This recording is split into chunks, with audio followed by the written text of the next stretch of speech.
Sa mga naghahanap ng murang sunblock lotion, lalo na ngayon mainit na naman ang panahon, ito guys, meron akong re-recommend sa inyo.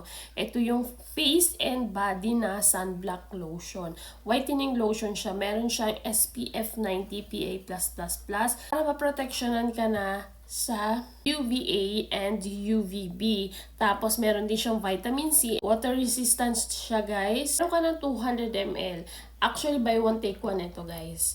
Naubos na namin yung isang bote. So, last bottle ko na to. And naalala ko, hindi ko pa to ulit na papakita sa inyo or na-recommend sa inyo. Ang ganda nito, may white cast lang siya, pero blendable naman. Pag i-blend mo ng maayos sa skin mo, ano naman siya, ano tawag doon, skin adapting naman siya.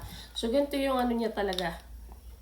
Pakita ko lang sa inyo, consistency, medyo talagang, ayan, hindi siya watery, hindi siya talagang parang cream type klase siya na lotion. And eto, ilalagay natin siya dito. Para lang makita nyo. Ayan, may unting white cast lang siya, pero blendable naman yan. Huwag na kayong maano dyan sa aking kuko dahil mabilis na tanggal. At sobrang mura lang nito. Buy one, take one na. Sige, kung naghahanap ka ng sunblock lotion na pwede sa face and body, go. Try mo na to. Hindi sa akin Yellow Basket, guys.